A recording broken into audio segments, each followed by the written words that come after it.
We're doing great in New York State. Governor Cuomo has been so supportive of tourism since he took office in 2011. Last year we saw 234 million visitors, which was a major increase of over the year prior. We had 227 million the year prior, and crossed the $100 billion economic impact mark, which of course was a record the year before. So we maintained that $100 billion economic impact, which of course, as we all know, folks think that the tourism industry is great because you travel and everyone's traveled, right?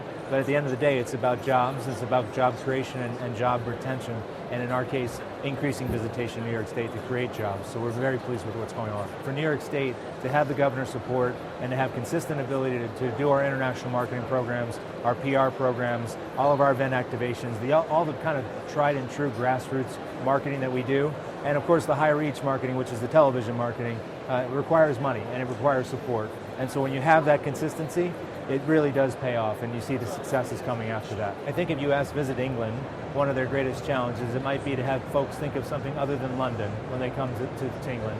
Ours is similar in that sense. We have the #1 city in the world. New York City is a great, wonderful destination, but we want people to experience more of New York State. So we want them to think about the Hudson Valley and the Culinary Institute of America, or the Adirondacks, where you can fit the Grand Canyon 4 times, or the Finger Lakes, our wine country, that has beautiful lakes and beautiful vistas, where we produce 180 million bottles of wine a year in New York State.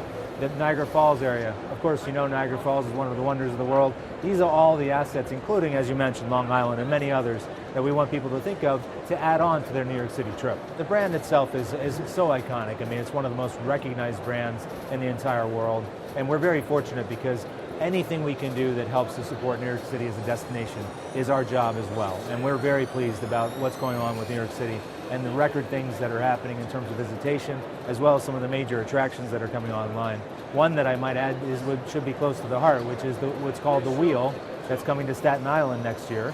And that's a similar version of the London Eye, only I think it's going to be a bit bigger than the London Eye. I'm not sure, but that is a major attraction coming online in New York City, in addition to a shopping center that's going to be nearby. So listen, what's going on in New York City is great. We're very pleased about that, and we're always casting the I Love New York brand against everything there is to do in the state. So outdoor adventure, culinary tourism, whatever it may be, we use the I Love New York brand very proudly. Bear in mind, the entire state of New York, if you were to drive from New York City all the way up to Montreal, you're talking 6 hours.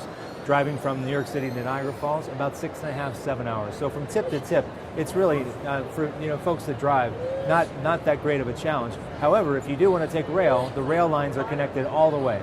So just like in Europe, where it's a rail culture, it's a similar thing in New York State. You can go all the way up with Amtrak, parts of the state, all the way up to the very tip in the north, and all the way out to the very edge on the west, to Buffalo and the Niagara area.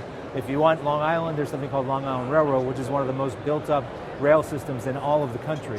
And you can get all the way out to the very tip, the Montauk area on Long Island, where the big lighthouse is that's so iconic, and you can go deep-sea fishing in the Atlantic Ocean. All of it's available to you by rail if you prefer not to drive. But certainly the fly drive is a very popular thing to do.